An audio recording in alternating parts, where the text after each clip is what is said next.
And hello gamers, you are listening or you're watching the first episode of What You Gaming On, where we're going to start every episode by asking the question, what are you gaming on? What you gaming on? And you're going to be able to tell me what you're gaming on by emailing whatever game you're playing or the description of the game you're playing, what you like about it, what you don't like it. You're going to be able to tell me this by emailing it to whatyougamingon@gmail.com. I will read your submissions, and I will talk about them, what you thought of the games in each episode. But since this is the first episode, we don't have any emails yet. This is the first episode. We're starting fresh. So I'm going to go ahead and I'm going to talk a little bit about what I've been gaming on lately. And I've been kind of going back and playing some games that I've played a million times before. I've been playing the Halo series and the Gears of War series. I've actually been playing them kind of backwards. I played Halo 5, and then I played Gears of War 4, and then I played Halo 4, and then I played Halo 4, and then I played,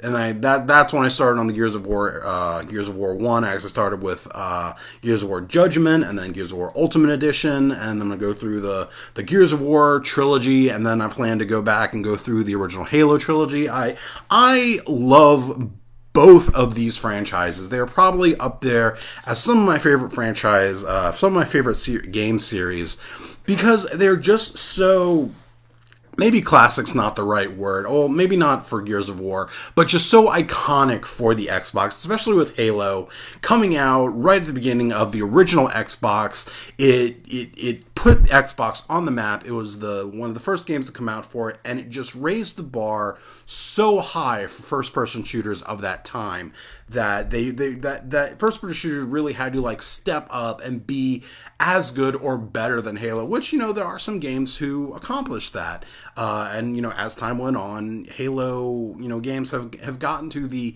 quality of gameplay that Halo is, but it's not the gameplay of Halo that I'm in love with. I mean, don't get me wrong, I love playing Halo, it's a lot of fun, but the thing I love about Halo the most is actually the story and the characters, which, in a first-person shooter game, especially in a game like Halo, where the story and the characters aren't the priority of most gamers. Most of them are playing for the multiplayer. They're playing so they can, do the different multiplayer scenarios and maps with their friends. So you can do Blood Gulch a million times with your friends. But for me, the thing that I love about Halo the most is really just the story and the characters, especially just the character of Master Chief, which, again, is just such an iconic character for Xbox. And it's really the mystery of that character that I love so much. Now, don't get me wrong, I haven't read the Halo book, so I don't know, Master Chief's backstory. All I know about Master Chief in Halo is what I've seen in the video games, and it's that mystery of Master Chief that I love so much, that we know very, very little about who he is aside from his actions in the game.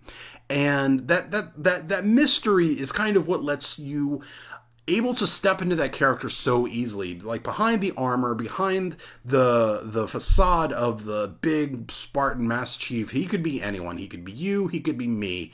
It makes it really just an easy thing to step into that character and really feel like you're the Master Chief. And I think that's just a big dividing difference between when Bungie was doing Halos 1 through 3, and now 343 is doing Halos 4 and 5, and if they ever announce a Halo 6, we'll see. But that's one of the big differences between Bungie and 343's Halos, is that in the original trilogy, you were Master Chief. You had Master Chief. There wasn't a lot of backstory. There wasn't a lot of story focusing on Master Chief, whereas in 4 and 5, there is that. There's a lot of story focusing on Master Chief and the relationship he has with Cortana, especially in 5. Especially in 4 or 5, that's a really big deal. That kind of relationship that started in Halo 1 that has grown to it. It's a very intimate relationship. It's not romantic. It's beyond romance. They're comrades who have a bond forged in war. And that's something that is, definitely explored in Halos 4 and 5. But the thing that really stands out between Halo 4 and 5, especially Halo 5, is that the new characters that you're playing, at least in Halo 5, don't know how they're going to do it in Halo 6. But in Halo 5, you play Master Chief and you play with Blue Team, who all of the characters in Blue Team are very similar to Master Chief. They're very. There's not a lot of backstory to them. We know that they're like classic Spartans, but we don't know that much about them. Whereas that's Blue Team, led by Master Chief. And then you have this new team, Fire Team Osiris, which is led by Spartan Locke and this team, these characters are very, very fleshed out. You know where they're from, you know their history, you know what they look like, especially with Spartan Locke and Spartan Buck, who Spartan Locke is played by Mike Coulter, who is the ever awesome Luke Cage. And we got to know Spartan. We were introduced to Spartan Locke in the Halo miniseries Nightfall, which was the miniseries that came out before Halo 5, just like there was the miniseries Forward Unto Dawn that came out before Halo 4 that introduced you to Lasky and some of the characters that you meet in Halo 4. But we met Spartan Locke before he was a Spartan in Halo Nightfall, and then we of course met Buck before he was a Spartan as one of the main characters in Halo ODST. So we know who these characters are. They're fun characters, they're great characters, they're very strong, but they're not characters that we can really step into. We can relate to them. We can definitely relate to them, but we can't step into them the same way as we could step into Master Chief. And I feel that's the big difference between when Bungie was at the helm of Halo and now with 343 Microsoft at the helm of Halo. I don't think it's a bad difference. It is a difference. It is a huge difference. Don't know what's going to be coming with Halo 6. We'll have to see for that. And then for Gears of War, like I said, it was a classic, but maybe classic isn't the right word, but it is because it didn't come out until the Xbox 360, which, in my opinion, is where Xbox really picked up, at least for me. Don't get me wrong, there are a lot of classic Xbox games I loved, but Xbox 360 was definitely the tops at that point. It was like the N64 for Xbox. In my opinion, you can disagree with me all you want on that. But Gears of War was just another iconic staple for Microsoft. And just like Halo, it raised the bar for third-person shooters. And between first-person and third-person shooters, I love third-person shooters so much more than I like first-person shooters. I like to be able to see my character.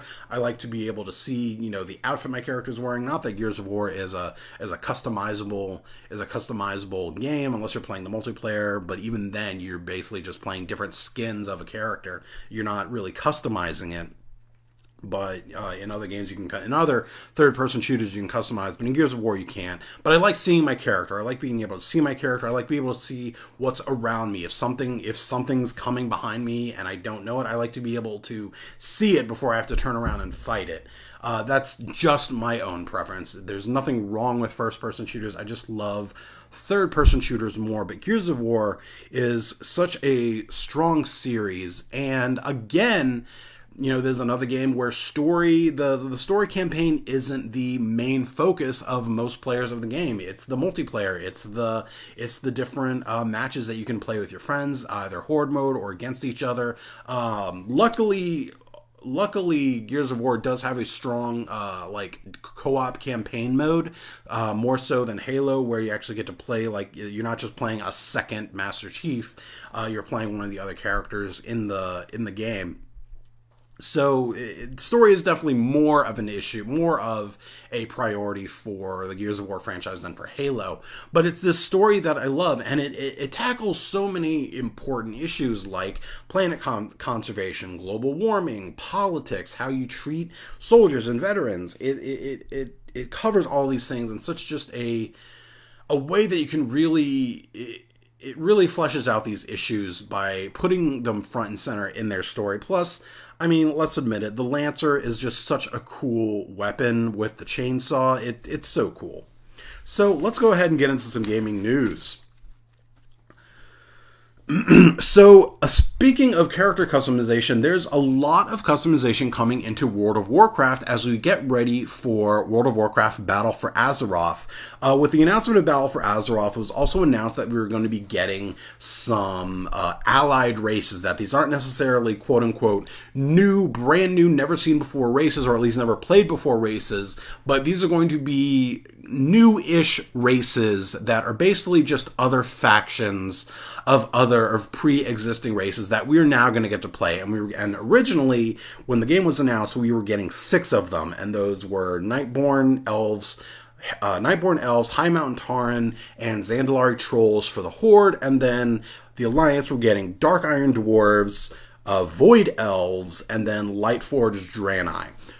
Well, in about around the middle of February, they actually released not only did they announce the release date for World of Warcraft Battle for Azeroth, but they also gave a pre-purchase option to where if you pre-purchase the game now, you get access to 4 of the original 6 races. And the 4 races you're getting are Nightborn and High Mountain Tauren for Horde, and then the Void Elves and Lightforged Draenei for Alliance. The big issue with getting these is actually how you're getting them. So the way that you're getting these races is you're basically rep grinding Legion faction races. So for High Mountain, you're getting the High Mountain races, and for Nightborn, you're doing the Suramar quest and getting the Suramar faction rep quests, and then for Void Elves and Lightforged Draenei, you're basically doing the 2 factions that are on Argus, which is like the end game of Azeroth, of World of Warcraft Legion.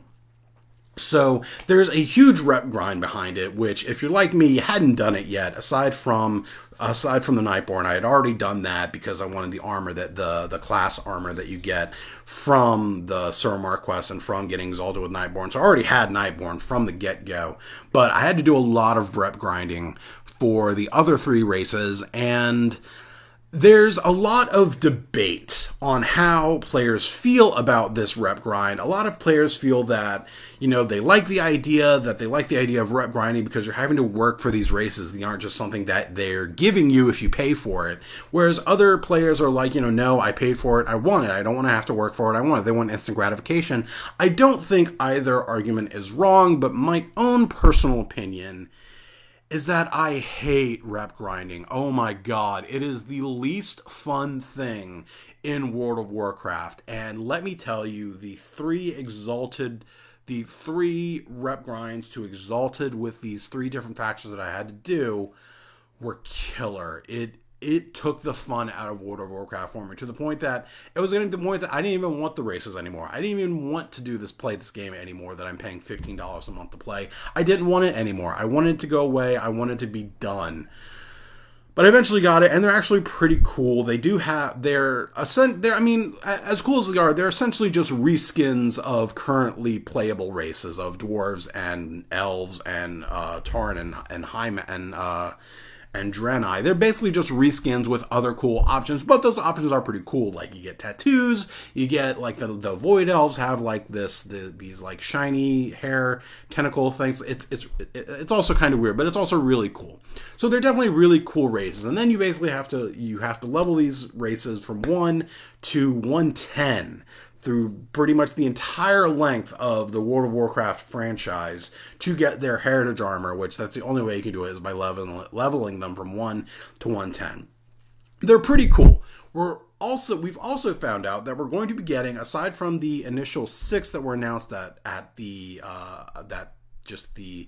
sequel announcement, at the expansion announcement, is that we're going to be getting even more allied races. And 2 of the ones that for sure we're going to be getting are Kultiran humans and Draenor orcs. Now, the Kultiran humans, I'm really excited about. They're a new faction of humans from Kultiras, which is a new place that's going to be opening up in Battle for Azeroth. But they're fat humans. They're pirates. I love it. I'm super excited. I want to play my fat human rogue pirate. I cannot wait, especially since I play on a role-playing realm when I do some RP. I'm so excited to have just a legit pirate playable faction race. That's going to be so cool. And then the other is and then there's also a thin human, which are going to be, because the basic human is pretty muscular, which whatever. But there's a new human model coming out that's thin human. That's going to be very thin, very gaunt-like. Actually, they're not going to be. They're basically going to the human versions of the undead, of the Forsaken.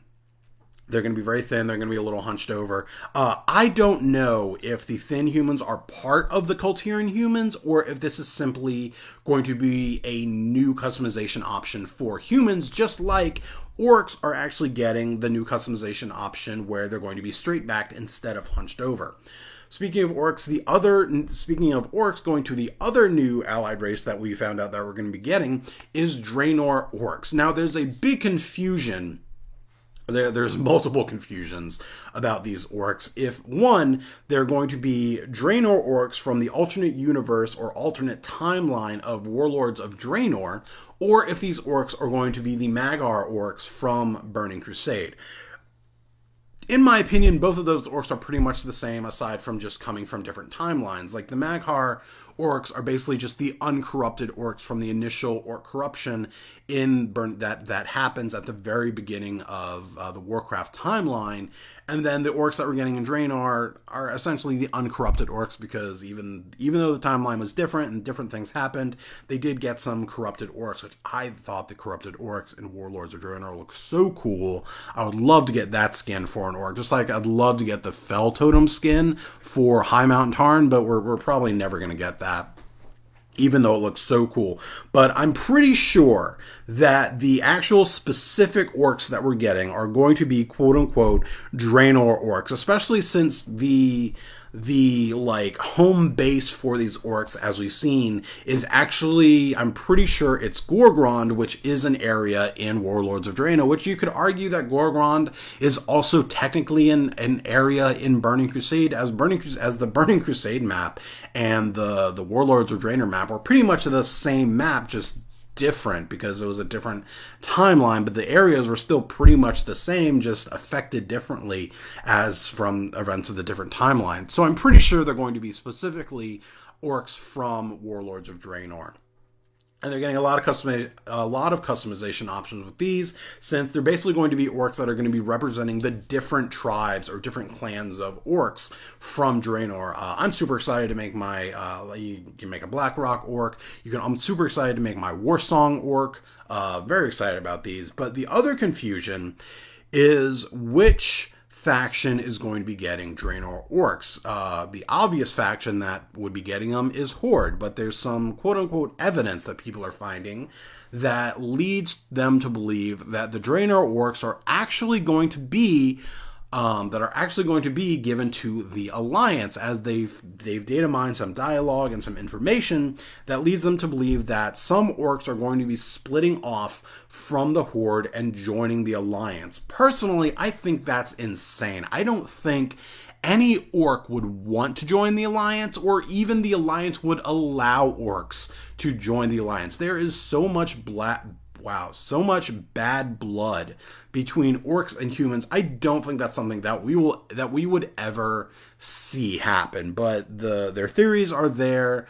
I don't buy them, but maybe you do. I think it's a safe bet to say that Draenor orcs will go to the Horde, just like Kulturian humans will go to the Alliance. So, two big games came out this month, two big games came out in February. The first being Monster Hunter World. I've never played a Monster Hunter before, so this was my kind of introduction to the series. And I have to admit, it's not really catching my attention. I'm not loving it. I don't hate it, but I don't love it. The controls feel very sluggish. I haven't been able to pick what kind of weapon I like using, if I like using a bow or if I like using a sword and shield. I haven't decided which I like better. I don't necessarily like how the game is set up. Like, it's not an open world game, which going into it, I kind of thought it would be, to some extent, since it was called Monster Hunter World. It's not an open world game. The game is basically set up in matches that you queue up for, and then they take you to a specific area, and you can explore that area all you want, or at least until the timer runs out on some quests or on some missions. But for the most part, you're stuck in that area, and you do your mission, you carry out your mission, and then you go back to the hub, and that's how the game works. And I really don't love that. It's kind of like a worse version of the style that of Dragon Age Inquisition, where it's not open world. You go to the different parts of the world, and they're pretty big, but you don't really get to just travel as you want.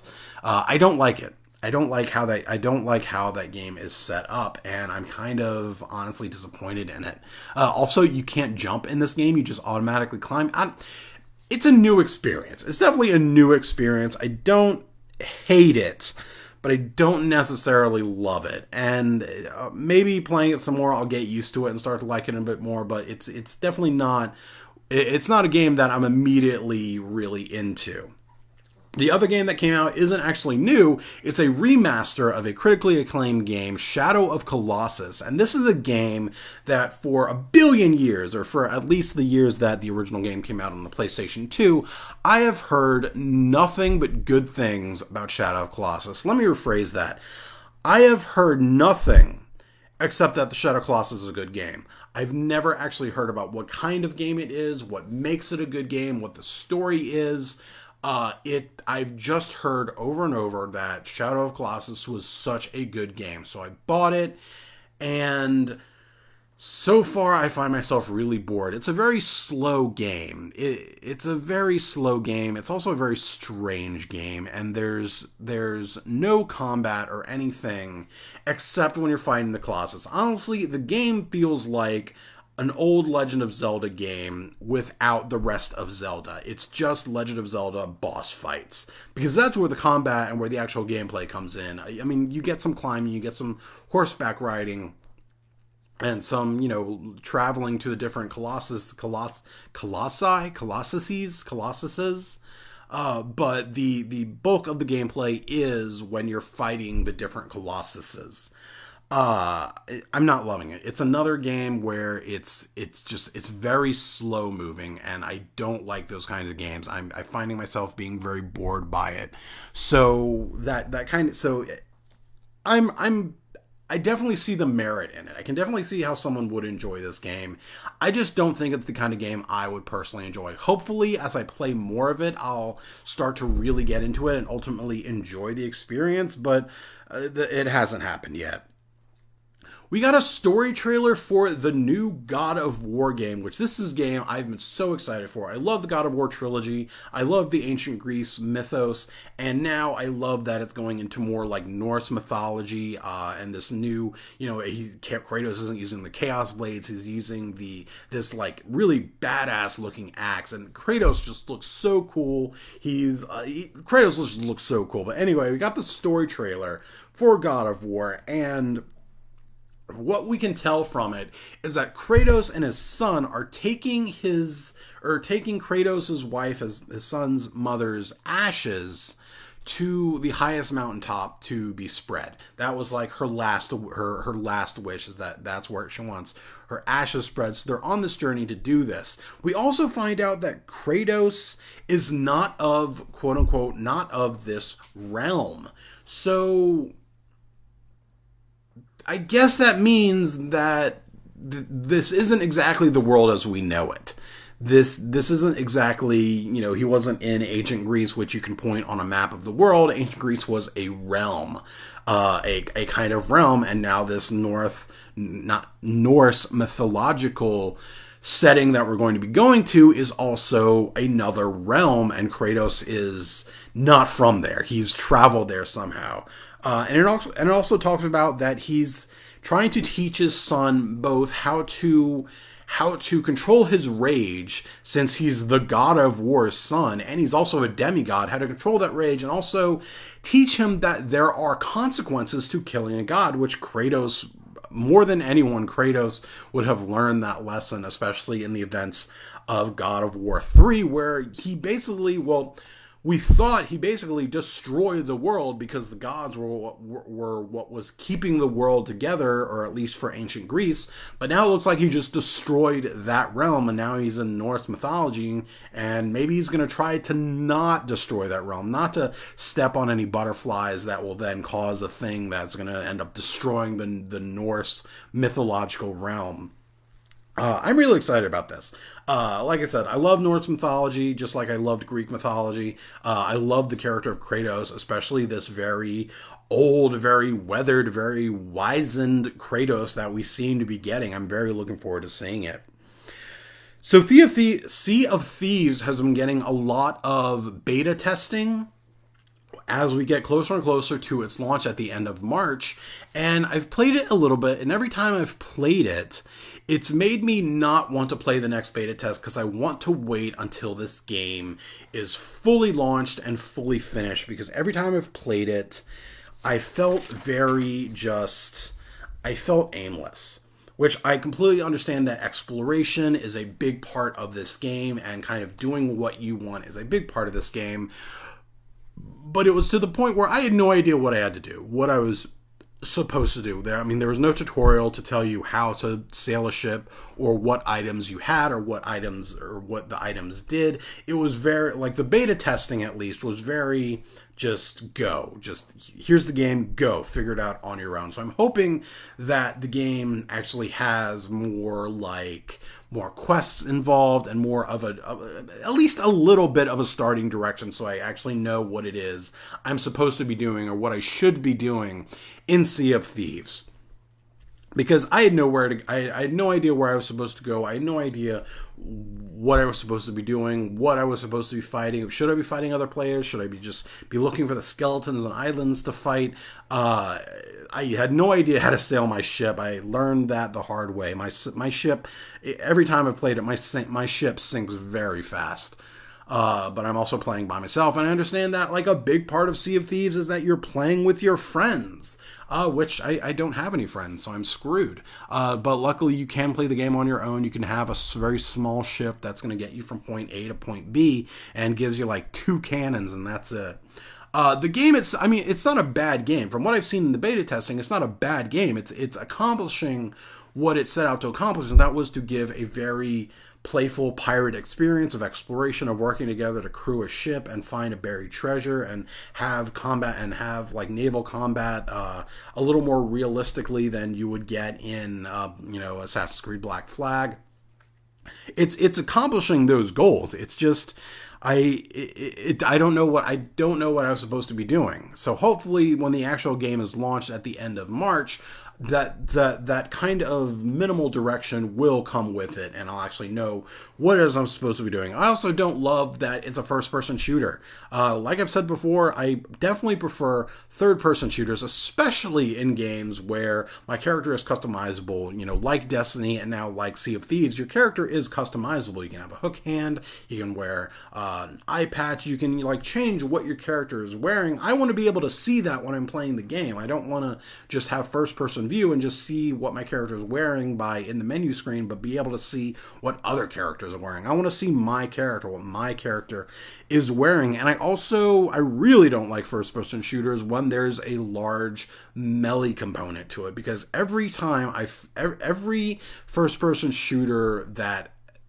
adds melee to it, I found to be very cumbersome. It's not a fun thing. Like, at least in Destiny, when you get, like, a melee weapon, you get third person, which Destiny should have a third person option. That's a discussion for another episode. So Sea of Thieves, I don't want to play any more of the beta tests. Like, I'm on the Xbox Insider thing for this game because I was so excited about it, but now I don't want to play any more beta tests until this game comes out. I want to play the game as it's completed. I want to be able to play the game as it's meant to be played. But it looks like I'll have an easy time doing that because when the game comes out, it will be immediately put on the Xbox Game Pass, which the Xbox Game Pass is basically renting, you're basically paying a subscription of like $10 a month, and you're basically renting games from the Xbox Online store that you can then install onto your Xbox and then play as you will until a time comes that they take that game off of the Game Pass. But they're changing the Game Pass so that whenever a Xbox exclusive or Microsoft exclusive game comes out, like I imagine Sea of Thieves is, I thought Sea of Thieves was going to be on the PlayStation 4, but I guess I was mistaken.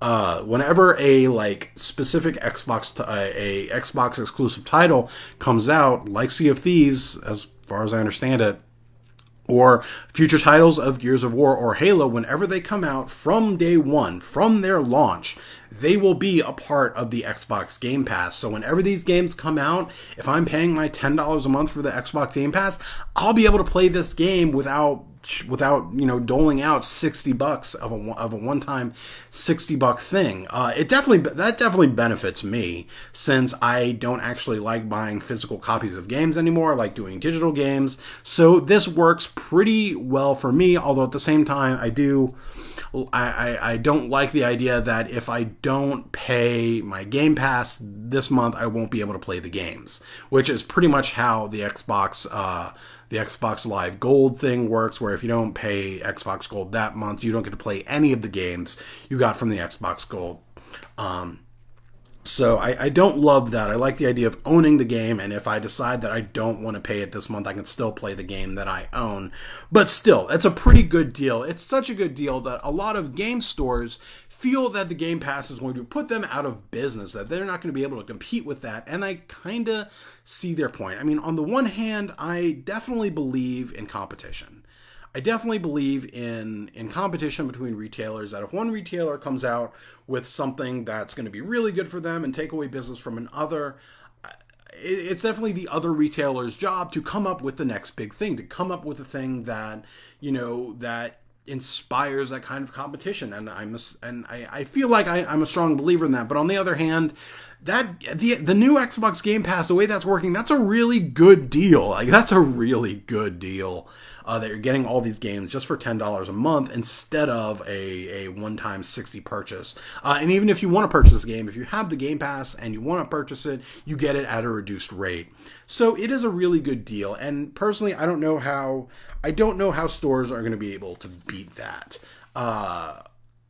Hopefully stores do. Hopefully stores find a way to kind of compete with that, because even if I don't buy physical copies of games, I still need stores like GameStop to go get, a new controller or a new bobble. God, I have so many goddamn pops. And that's GameStop's where I get the majority of them. Is I get my pops at GameStop. So I think we definitely need, physical game stores for other things aside from the physical copies of games. And I mean, that's what I want game stores for. So hopefully this doesn't put game stores out of business. I think they'll be okay. They've survived this long. I think they'll figure out how to survive a little bit longer. But that is all the gaming news that we have for this episode, this first episode of What You Gaming On. So let me know what you thought of the gaming news in the comments or on any of my social media. You can get me at any of my social media at Trey Guillotine.